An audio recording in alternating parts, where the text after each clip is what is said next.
It's been a while since we met. We met 3 times before the break, and I really feel like we made a lot of progress in solving the nation's political logjams. And the evidence I take for that is a picture I saw on Twitter yesterday.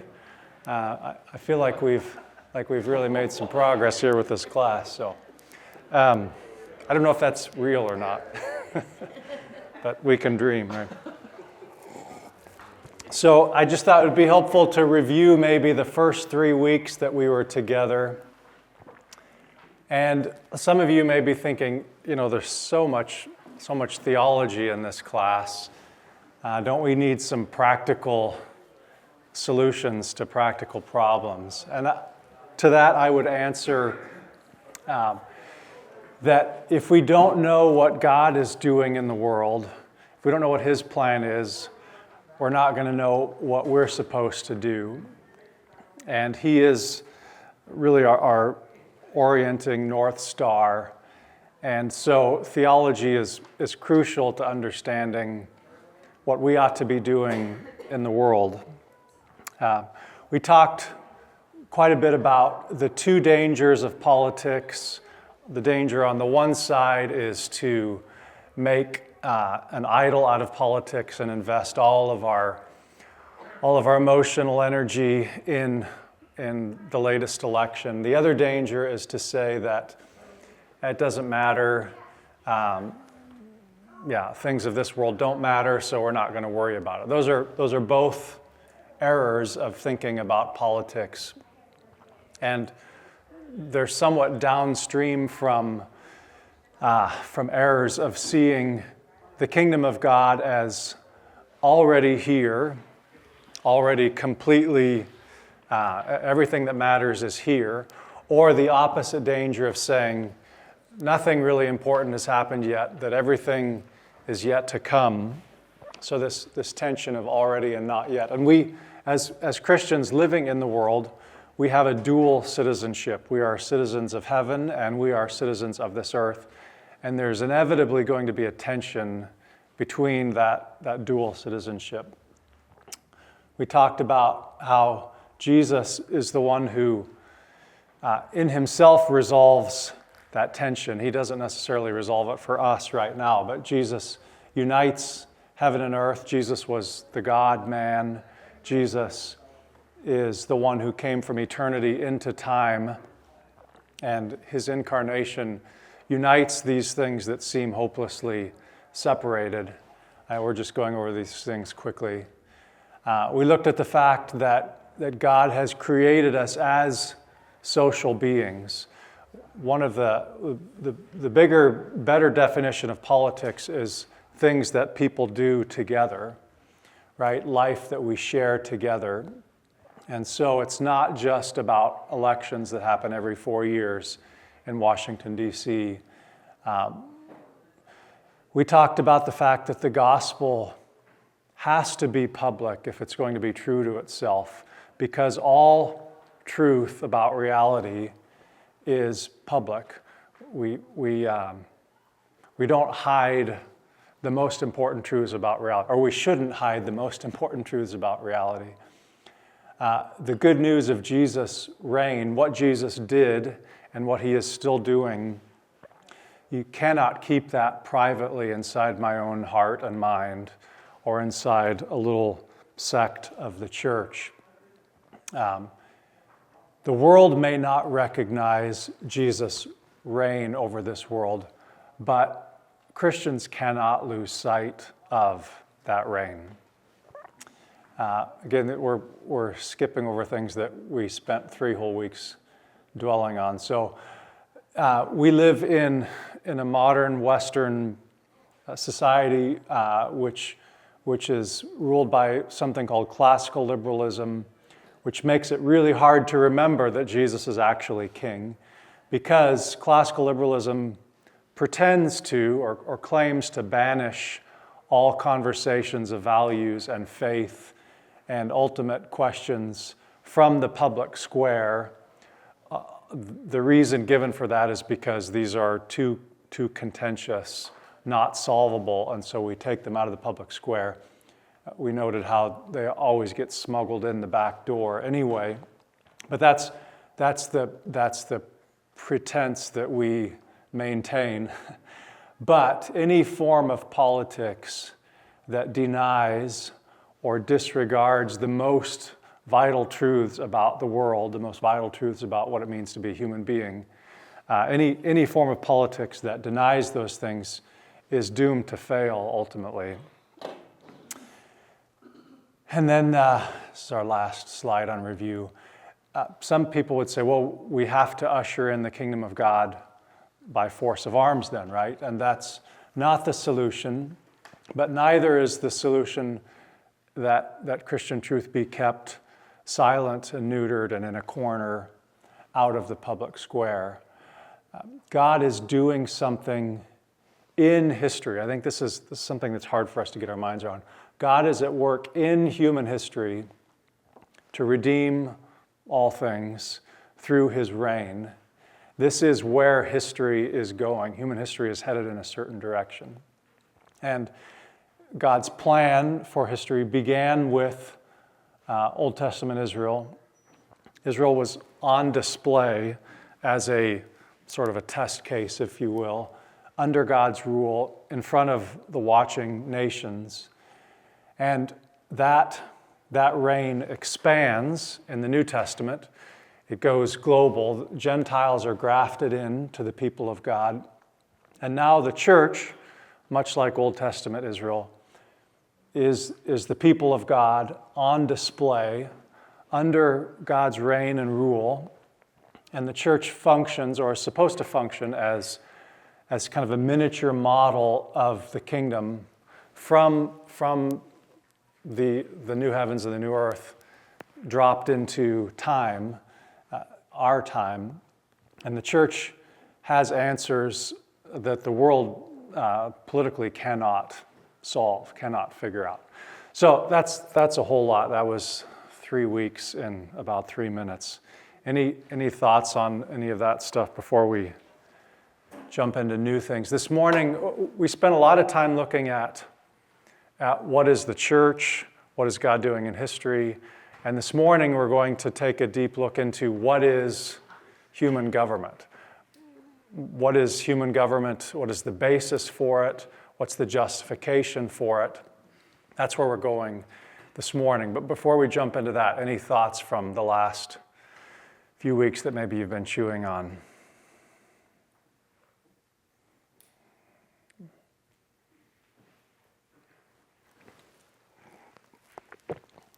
I hope that doesn't mean we've completely lost everybody. I know it's a lot. So this week we're going to look at what is government. And I don't just mean the American government. I mean government in general. We looked the last couple of weeks at the identity of the church and the calling of the church. But what is the proper identity of earthly governments? Again, not just the American government, but the French government or the Chinese government or the Kenyan government. Or is there any legitimate basis for human governments on earth? That's a legitimate question to ask. If there is, what is the proper identity of human governments? What's the proper role of human governments? That's what we're going to look at this morning. So, again, I need to acknowledge a debt to one particular theologian who has really helped me think through these things. I don't want you to think that most of these ideas, none of them came from me. Anyway, Oliver O'Donovan is a British theologian who's helped me a lot think through these things. If you're interested in his books, I can point you to those. If all of human history is the story of God's mission to redeem all things, then human governments have to find their orientation, their North Star, their bearings from the church, now that God has revealed his plan in history. I realize that's a deeply unfashionable claim to make. But I think as Christians, we can't avoid the fact that the church, bearing witness to the kingdom of God, points to the reign of God, points to the North Star, and all other human institutions have to find their bearings within that orientation. So here's a huge question. It's not a rhetorical question. Why should one human or one group of humans be justified in ruling over another human or another group of humans?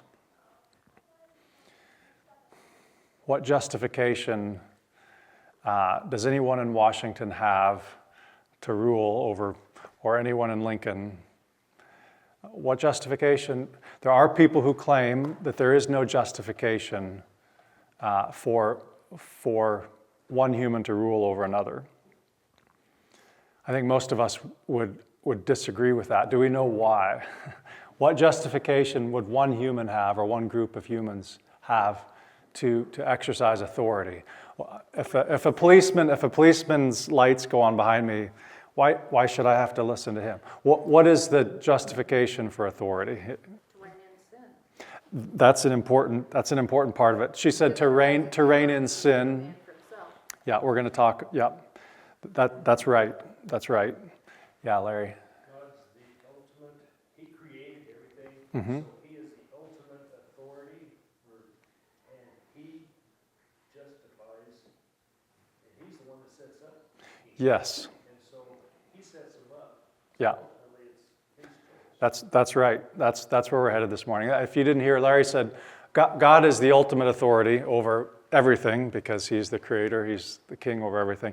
And God authorizes human governments to exercise authority on earth.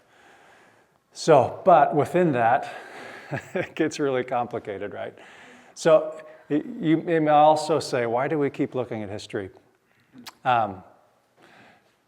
It's really helpful for us to gain perspective by looking at history. So ancient societies, pre-modern societies, pre-liberal societies, they all offered, almost without fail, without exception, they all offered the same justification for their rule. Some version of the divine, or the gods, or heaven, or deity, or God. Right?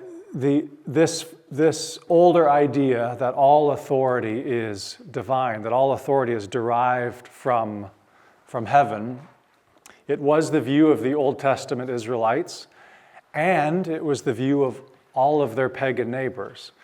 Now they believed in Yahweh, one God, but all of their neighbors, all of their pagan neighbors, took their authority also from the gods, from deities. It was literally the only view that ever existed in human history up until about 300 years ago. And no secular historian, no secular anthropologist has been able to explain why this was true for such diverse cultures as the Egyptians, the Mayans, the Romans, the Chinese, the Scandinavians, the Persians, Hawaiian Islanders, Islamic nations, the Greeks, the Sioux, the Pawnee, the Aztecs, the Babylonians, the Aborigines of Australia. Doesn't that seem strange that all of these societies from all over the globe all took as their justification for their leaders the gods or heaven or deity from above? How could we explain that? Secular historians and anthropologists cannot explain this. Yeah. Because other explanations are so unpalatable. Mm-hmm. You know, like these people who lord it over us in our country now seem to do it on the basis that they're smarter than us and better than us. Mm-hmm. That we are, you know, the toe jam between their big toe and their first toe. Yeah. They look down on This, and that's odious to everybody who encounters it. People in Washington do not justify their authority for rulemaking based on God's law, right?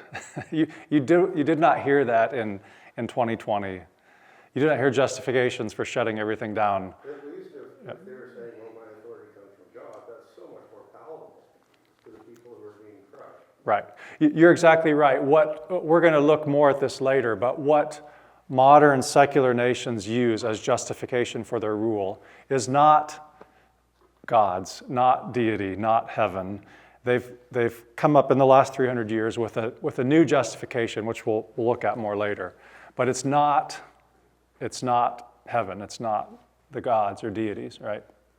So here's one example. Do we have any Chinese students in here this morning? Anybody from China? Nobody? Okay, that's too bad. So this is just, we think of China as an atheist, communist, secular society. It is now, but for 5,000 years, they had a system of emperors. This is just one example of the fact that we just talked about. They had a system called Tianming, which meant the mandate of heaven.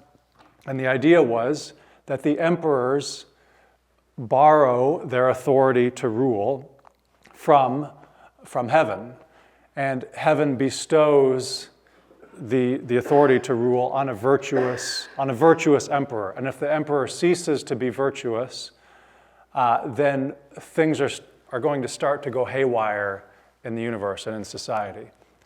And that will show up in the form of revolts or potentially disasters of the weather or disasters in terms of harvests. And people would immediately say, well, that's crazy superstition, right? But it's really not. I would argue it's not as far off as our current system, because when human rulers are not virtuous, weather problems do have a deeper impact. Most famines are greatly exacerbated by man-made stupidity and error, right? And most revolts and uprisings come because of some kind of lack of character or virtue in the rulers. So this is just one example. For over 3,000 years, this belief justified the reign of Chinese emperors.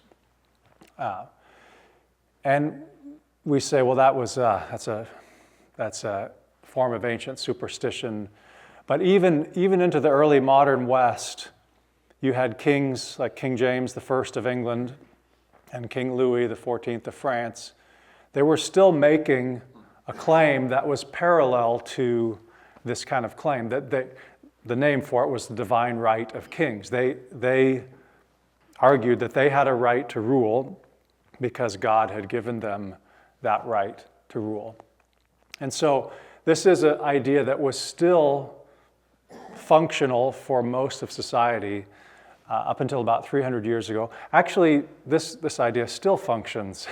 Probably where you lived, it was still a functional idea that people would look to the gods for direction, look to, yeah. So despite the total inability of secular anthropologists to explain this universal phenomenon, right? This is true everywhere on the globe and at all points in human history. These same modern scholars remain remarkably confident in dismissing the whole thing as ancient superstition.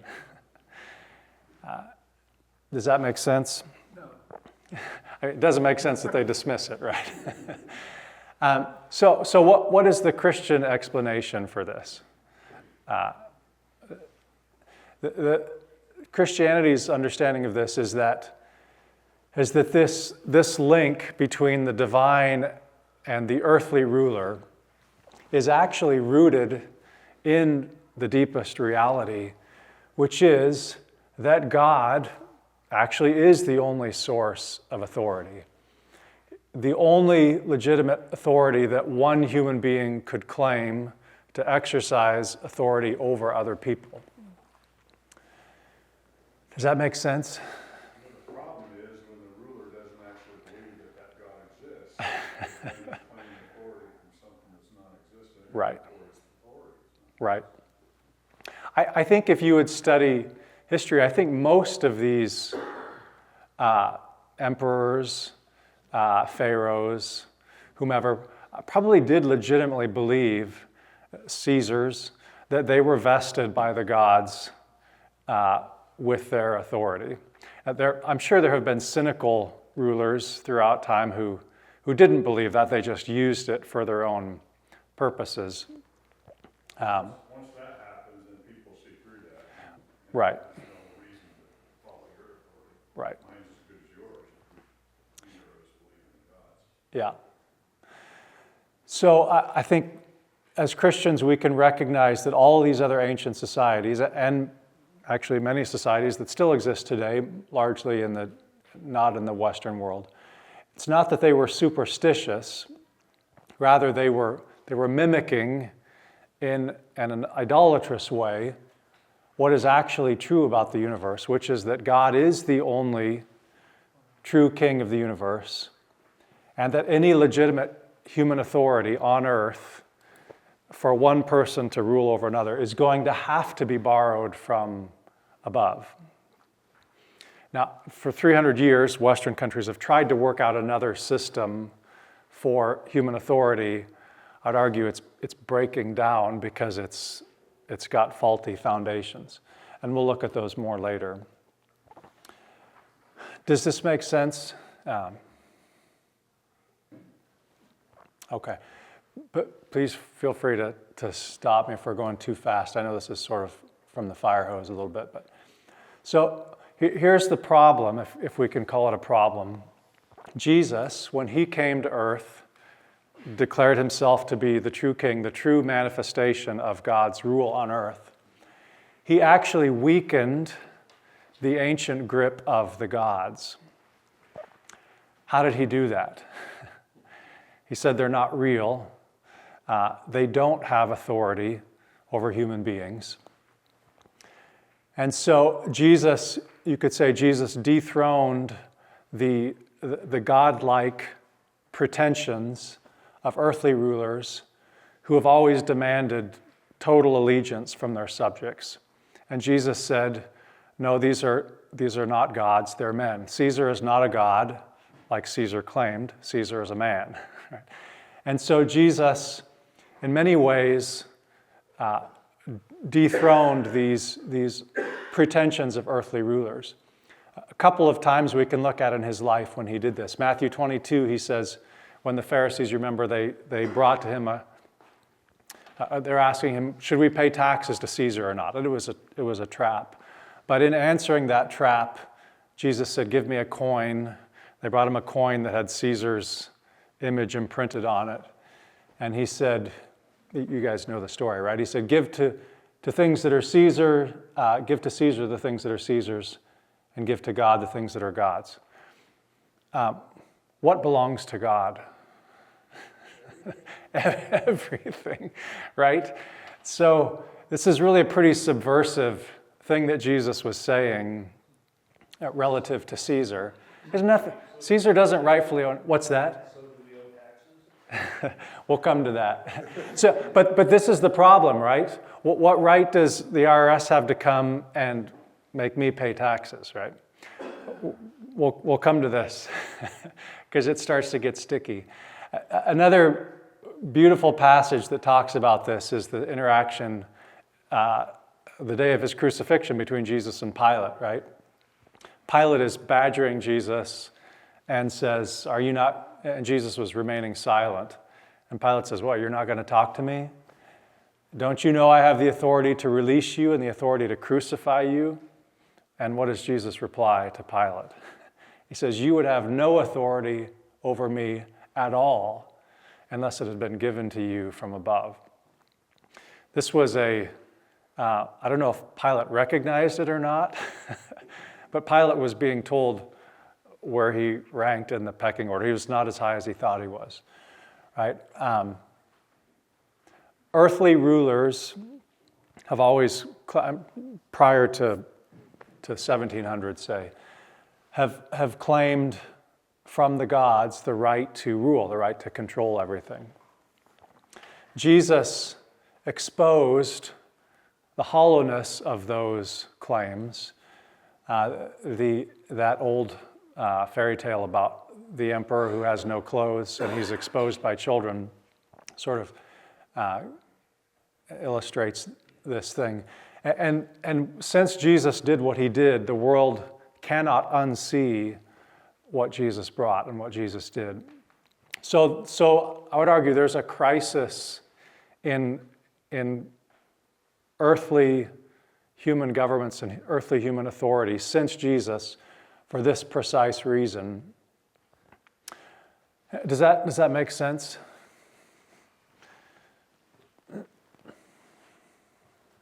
Not following the world cannot unsee that. Oh, yeah. So when Jesus stripped away the pretensions of earthly rulers and exposed them for being liars and idolatrous, once Jesus told us that the emperor has no clothes, it's hard. Everybody realizes. Everybody who hears that message realizes the emperor has no clothes, and it's hard to unsee that after we realize the truth. Does that make sense? Tom said, once that authority exposes hypocrisy, then Right. So,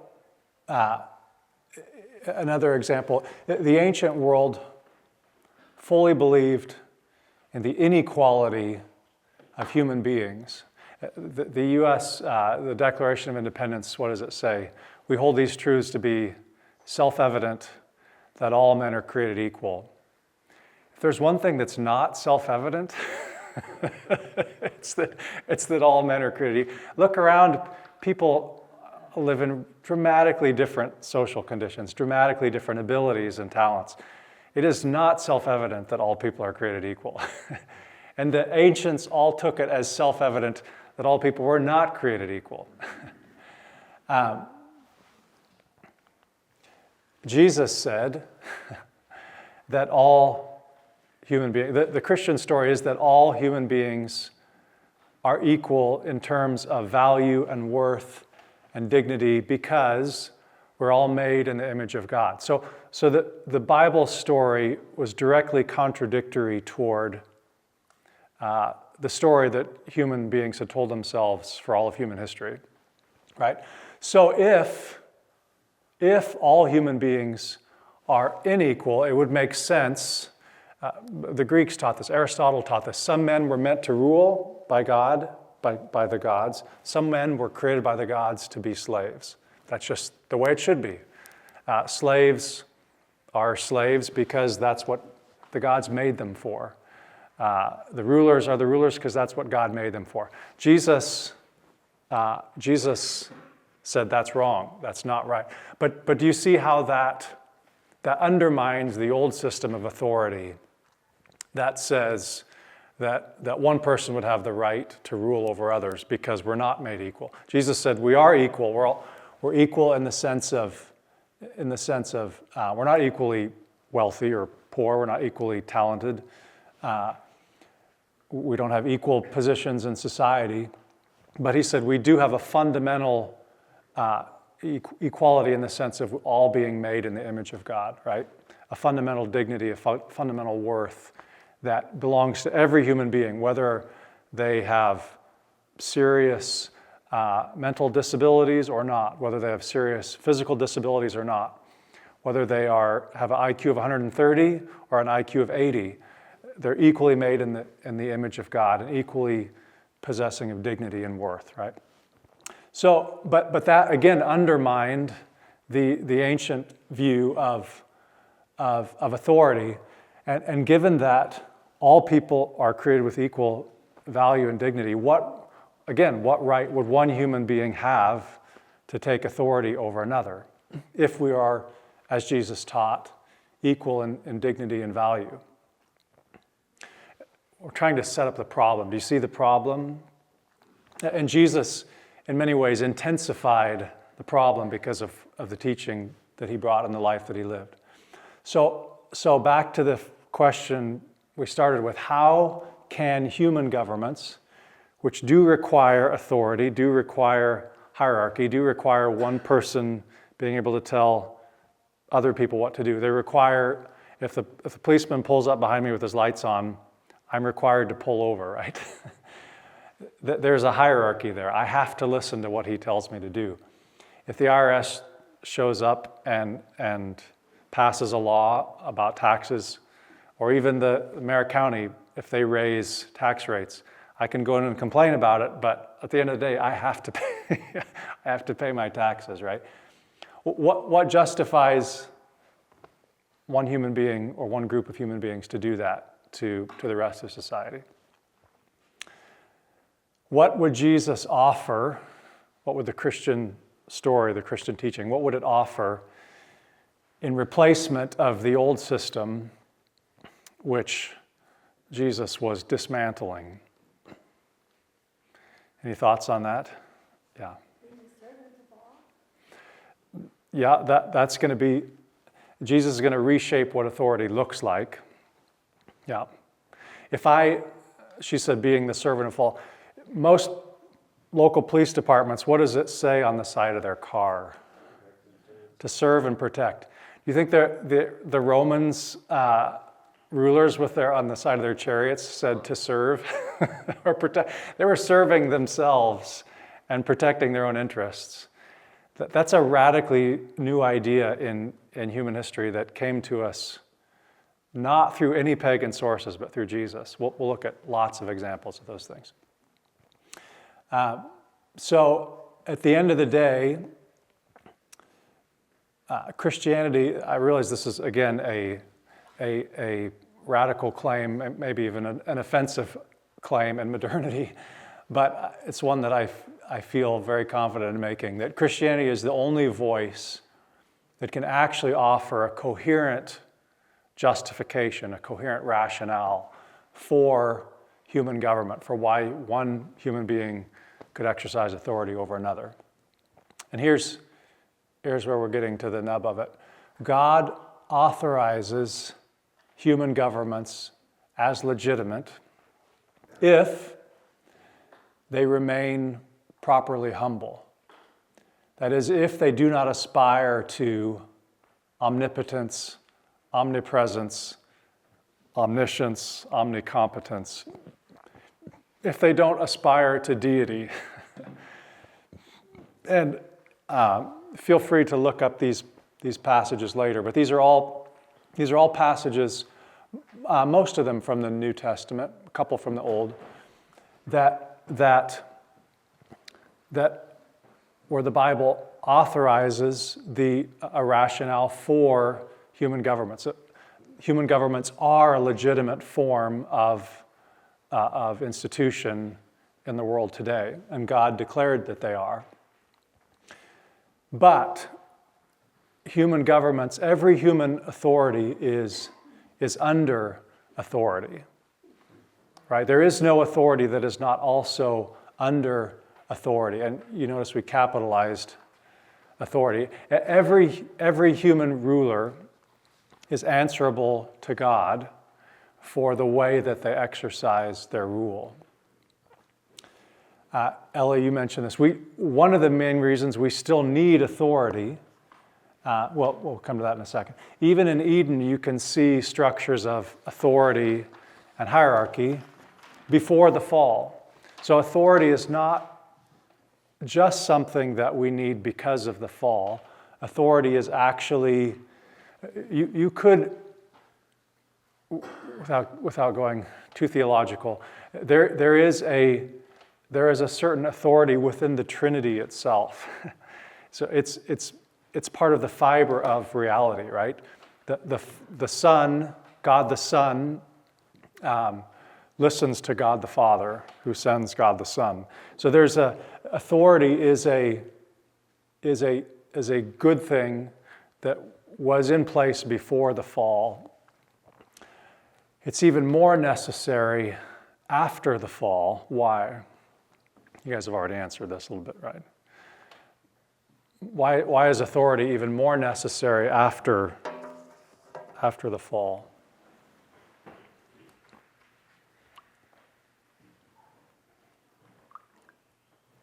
It's like Cain, after he kills Abel, one of the first things he does is he forms a city, he knows his life is in danger. Yeah. Once you let that out of the bag, anybody can kill it. Right. Yeah, sin introduces a whole new level of need for authority. After the world was destroyed in the flood, the covenant that God makes with Noah is a covenant of establishing human authority over evil, right? If one takes innocent blood, if one sheds innocent blood, they must be accountable for that. That's a reestablishing of a basis for authority because of sin.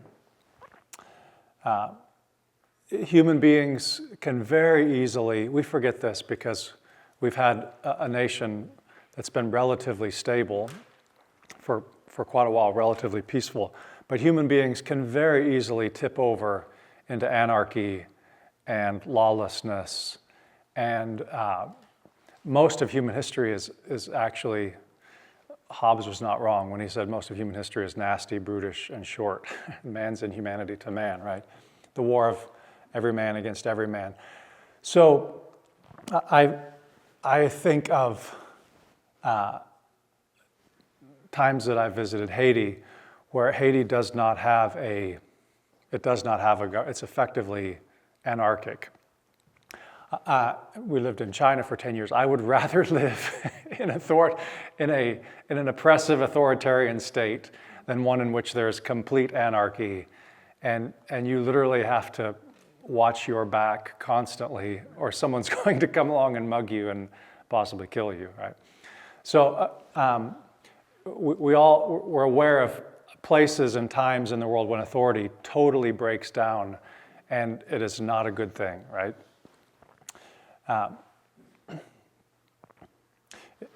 Thoughts you guys have?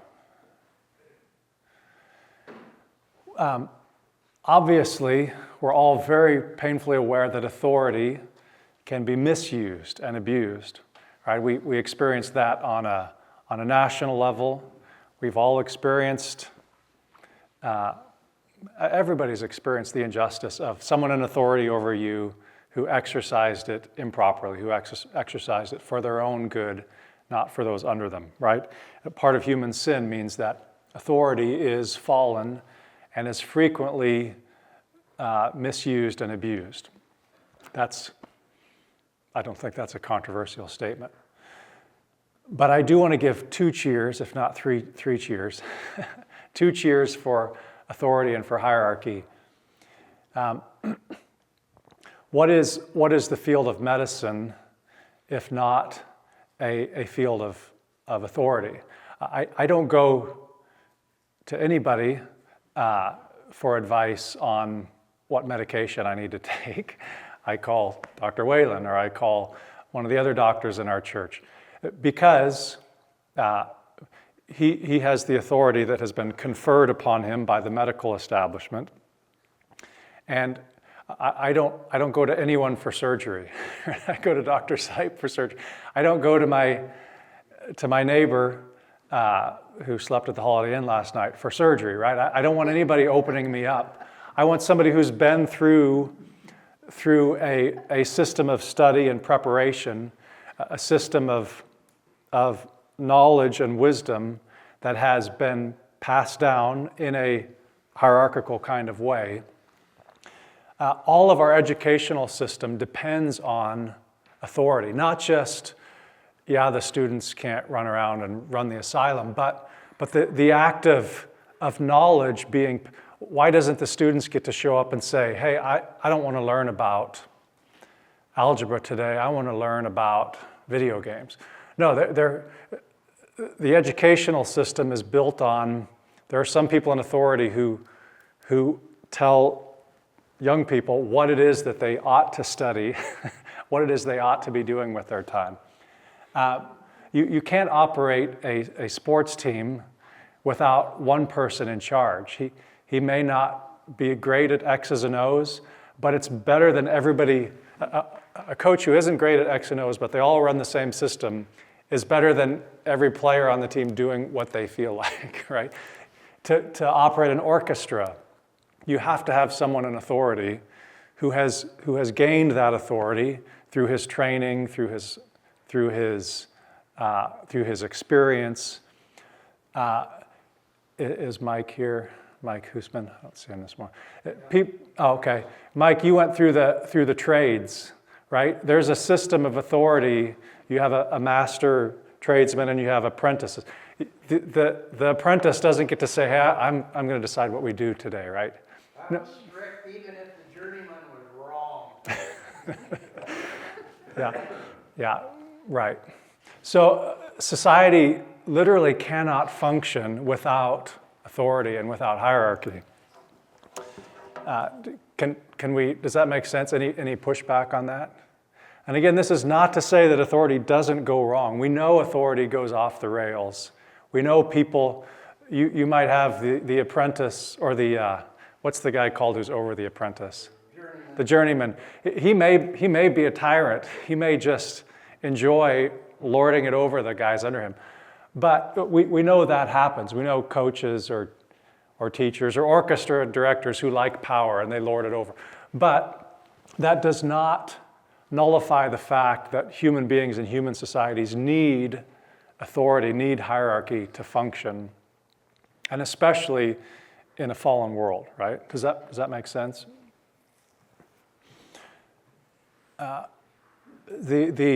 The old quote, the popular quote from Lord Acton that says, power corrupts and absolute power corrupts absolutely. That's not entirely true. You look at a mother has absolute control and authority over her newborn baby. Does that necessarily produce corruption? No, it often invokes a special care, a special level of care between parent and child. And in many other human relationships where we have authority and genuine power, and it's not abused or misused. So here's perhaps the key point. Christian teaching does not reject authority. Christian teaching disciples authority. It refashions authority in what shape? Someone's already said. It refashions authority in the image of Jesus and his model of authority. Authority has to be modeled on the example of Jesus, who exercised and does exercise his authority in service and self-sacrifice. Philippians 2 might be one of the clearest articulations of that, right? Who being in very nature God, did not regard equality with God a thing to be grasped, but emptied himself, taking on the form of a servant, being made in the likeness of men.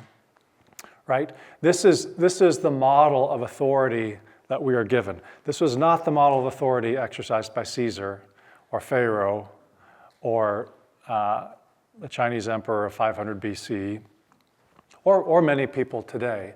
But that is the model that we're given, is the model of Jesus, whose authority is real. Yeah. It still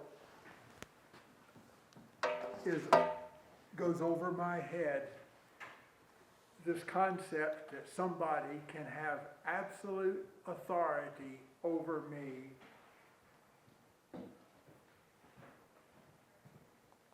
and love me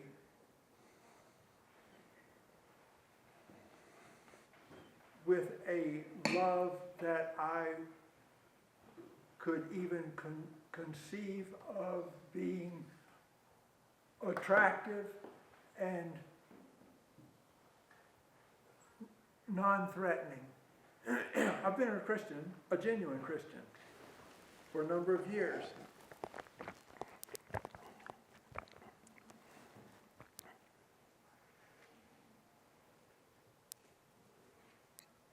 This love thing, coming from someone with absolute power, goes right over my head. I've read Psalm 136, a million times, and that's the one that said, God did this, his love endures forever. God did this, his love endures forever. So, it's just a little history session. Little bit of history. So I said, okay, God did this, God did this, God did this, God. It turns out that he's saying that the refrain is his love endures forever. It wasn't until last year or the year before that I realized that I was skipping what he said 23 or 26 times, paid no attention to it whatsoever. It's just not easy being a human being. Period. Yeah. And that is what you described is the absolute authority of God and the absolute love of God that's the foundation for reality. It's related to what Pastor Zeke talked about this morning. It still goes over my head. Yeah. And part of that is living in a fallen world where we've experienced a lot of negative forms of authority, and we come to distrust authority, and we come to distrust God's authority. Someone said that the most unfashionable claim you can make is not, there's a lot of unfashionable claims that you can make. Maybe the most unfashionable claim you could make in society today is, I am not my own, but I belong body and soul to God. We are under his authority, and God institutes other forms of authority, not because they're perfect, but because that's the shape of reality, right? That reality that we swim in every day distorts our view of God all the time. And some of it's not other people, some of it's us. I've never, what Newton's talking about, I've never done it. I've Right. never been an authority whose love has been perfectly directed to those that I've been an authority over. It's just never happened. Yeah. There's always been a bit. Okay, probably a lot more than a bit if I get everybody else's opinion on it instead of just my own, that I try to color to keep Right. myself feeling good. Right. Selfishness that's come into my authority and the way I've exercised that authority. And it's We assume that's true of others because we know it's true of me. it absolutely is true. Right. Why would it not be true of God? I mean, Right, it's hard right. for us to envision because we've not been able to experience that with each other. Even the best of the relationships that we've got, we find ourselves being suspicious about. It's the foundational approach to any stranger that I meet is, can I trust them? Mm-hmm. It's just, we're so deep in a world that's got sin involved in it, we can't really imagine what it would be like to live without sin. Yeah. It's- Yeah. That's absolutely true. Yeah.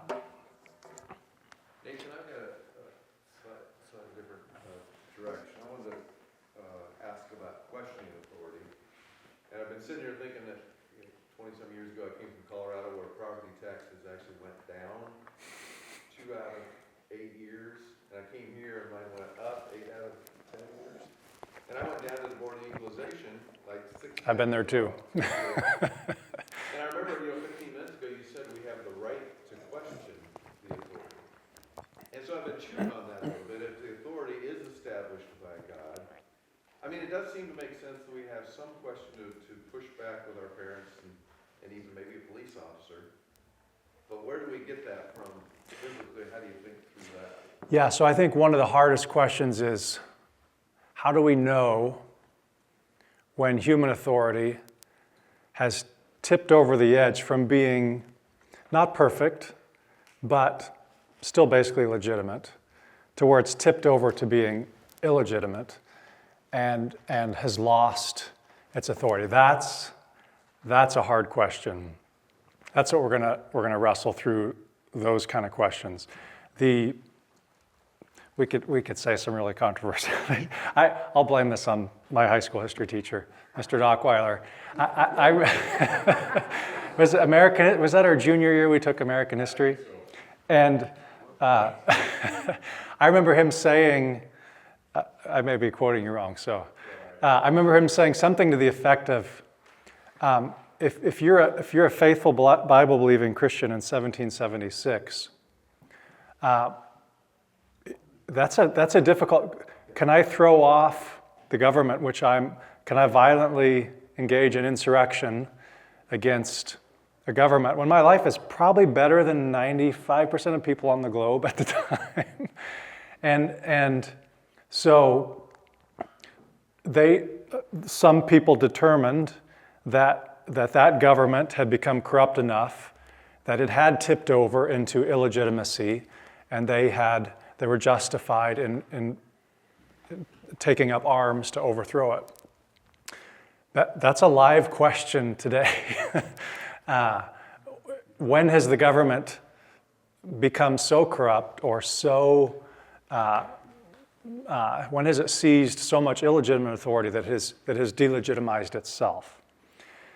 I'm not going to pretend that that's an easy thing to answer, but we're going to try to work through it theologically and biblically to at least come to that question equipped with good theology, with biblical theology. But that's the really difficult question to ask, right?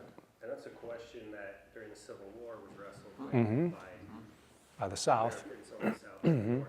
And by the slaves. At what point would they be justified in violent revolution against their slave masters? Yeah.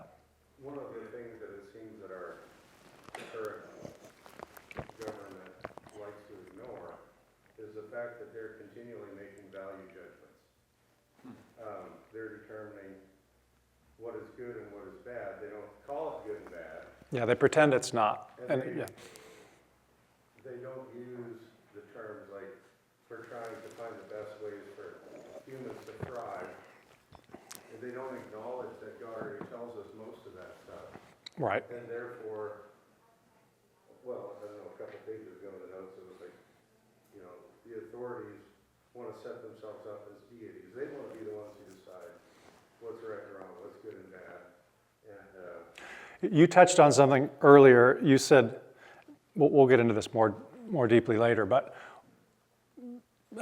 it's worth touching on now. What do modern people in authority in Washington, D.C., just secular government, what do they offer as the justification for telling everybody else what to do? It's not deity, obviously. What is it? You said it. the science, oftentimes. The expertise. What the science tells us. Right. Well, science can't, by definition, make a value judgment. So you kind of work out on the back end and pretend Right. that whatever pagan idea they happen to have at the time is what the science is telling them. Right. The science is something that we appeal to like people used to appeal to the gods. I'm not making an anti-science statement because science comes from the mind of God. But science, it can tell you what is, it doesn't tell you what you ought to do with what is, right? It can tell you, maybe it can tell you, we think it can tell us a lot more than it actually can. It can help Dr. Sipe take out my appendix, for which I'm very grateful, right? I'm very grateful for science. But it can't tell you, maybe it can tell you how many people will die in a pandemic, but it can't tell you, okay, what's an acceptable risk versus what's a not acceptable risk, right? At best, it can tell you, probably can't even do that. The statistical models were all over the place, right? But even if it could tell you the exact number of people that would die if we shut down all schools, it doesn't tell you should we make that trade-off or not, right? Everything! Right. So they appeal. Modern leadership appeals to expertise, which usually comes in a technical, scientific form, but it really just kicks the can down the road because you still have to make value judgments with the data that science gives you, right? Expertise is often the basis of authority. Right. Legitimately it is. Yeah. Right. Expertise is a legitimate basis for authority. It's not automatically wrong because they claim expertise. That's right. That's right. That's right. But even the experts have to know what to do with the knowledge. Right. We should listen to our doctors in a medical situation, right? Because God has given them insight into the human body, and if we just disregard all authority, we do it to our peril. But again, those things can be hijacked and misused and abused by people with agendas. And again, the question we have to wrestle with is how do we know when that's gone from being imperfect but legitimate to tipping over into illegitimacy? Those are some of the things we're going to wrestle through. But again, I would go back to the point we made earlier, which is any political system that disregards or denies the most important truths about reality is a system that's destined to eventually collapse. Right? Modern Americans tend to be highly independent. There's good aspects to that. Most of our ancestors came to Nebraska as homesteaders, and my great-great-grandparents lived in a dugout in a hole on the Kansas-Nebraska border. Like, who does that? They were not getting any government assistance for anything. You had to be self-reliant. You had to do everything yourself with your neighbors, right? Your community. So this is generally a good thing, being self-reliant and being independent. But if we veer over into a certain kind of anti-authoritarianism or anti-government or nobody should be able to tell me what to do, that's clearly not a biblical posture. Right? Does that make sense?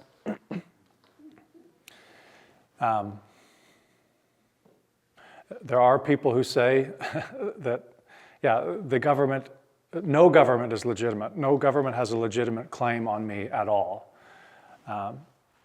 That's not a biblical posture, not a biblical approach. So again, we back to this question, how do Christians relate to earthly human governments? What time is it? Okay, we're getting close to out of time. What is the proper relationship? What is a healthy relationship between the church and the state? We've said that human governments are a legitimate thing. Is this relationship between the church and the state strictly informal, or are there formal ways of church and state interaction that are legitimate? We're going to look at Constantine later and the relationship between the church and the state prior to Constantine and after Constantine. And for 2,000 years, Christians have been trying to work out what are legitimate ways of interacting with earthly governments. Sometimes governments that are quite good, other times governments that are totally corrupt.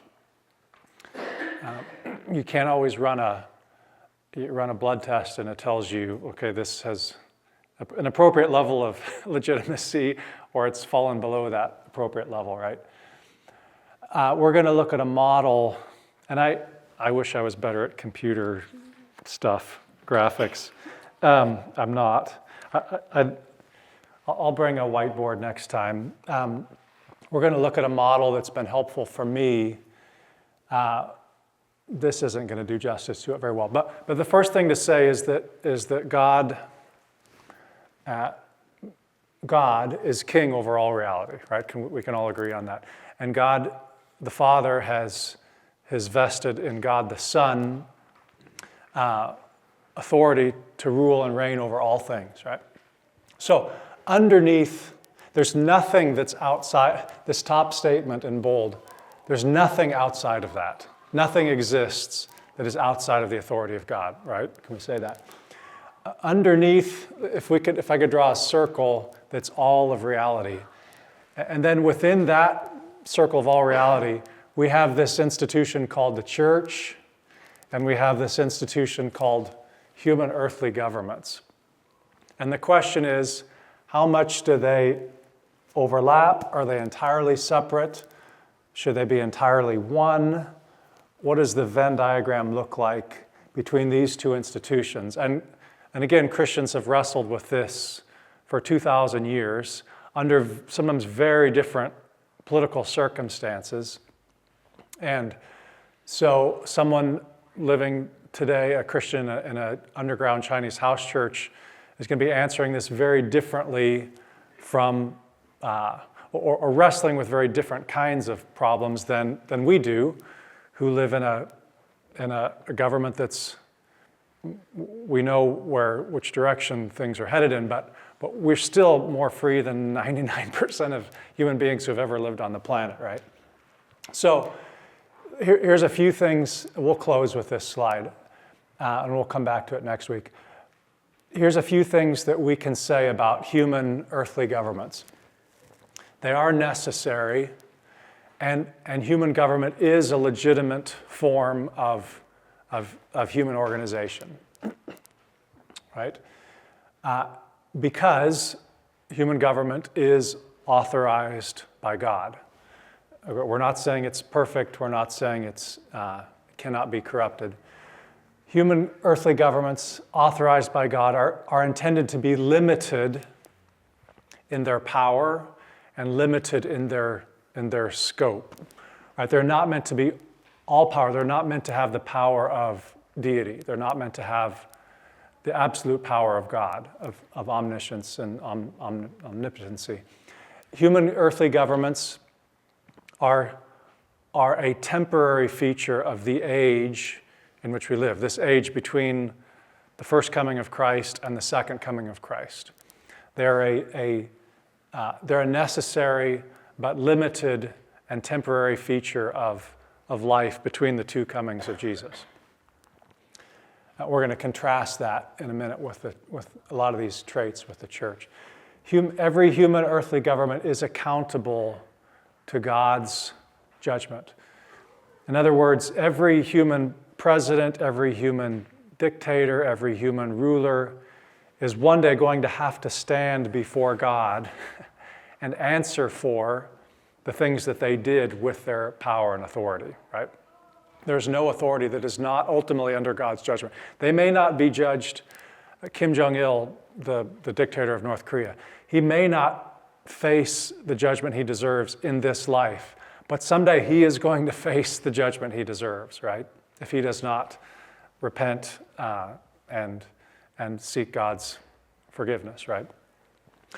So earthly human governments are limited in scope, limited in power, limited in location. We don't have a worldwide government. We have local governments, so it's limited in location. And again, one day, every leader will have to answer to God and give way to the ultimate reign of God on earth. I'm talking about after the second coming of Christ, right? So by contrast, the church is the actual body of Christ on earth. Ephesians, the first part of Ephesians talked about this a lot. The church exercises its authority. We'll come back and show our work biblically on this in the months to come. But the church exercises its authority primarily not by the sword, not by military might, but by the prophetic voice, by the pen, by the preaching and teaching of the Word of God. Right? The human governments. Do human governments have a legitimate desire? Are they legitimate in wielding the sword? Human governments. Romans 13 says that they are. Right? The police officer, if the criminal is committed a crime and is threatening human life, the police officer is justified in using ultimate force against the criminal. Right? The earthly governments are legitimized by God to take up the sword. The church is not. The church's role is not to take up the sword. So we're going to look at some of these things. The church does not exercise its authority militarily, but prophetically. So in other words, by our teaching and preaching of God's word, and by an example of Christ's authority of self-sacrifice and servanthood. The church's authority is a worldwide authority versus one that's limited in location. The kingdom of God bears witness to the eternal versus the temporary reign of human earthly governments. Sometimes the church's authority is recognized by earthly governments and is very close to earthly governments. We could look at examples. We will look at examples of the Puritans. Other times it's explicitly, earthly governments are explicitly trying to root out the church. Look at an example of North Korea. So again, as we go forward, we're going to look at how does this realm and this realm, how do they interact? And this is where the hard questions is where the rubber meets the road. So we're out of time. Any final thoughts? The notes go. We didn't get to all the notes, but feel free to read ahead. But My statement that one life is worth all restriction is not what I believe. I knew what you meant. Yeah. Any final thoughts? Appreciate you guys hanging with this. I know these are challenging concepts, and again, welcome midweek pushback here too. The discussion will help us all understand better what we're wrestling with. So, Mike, would you close us in prayer?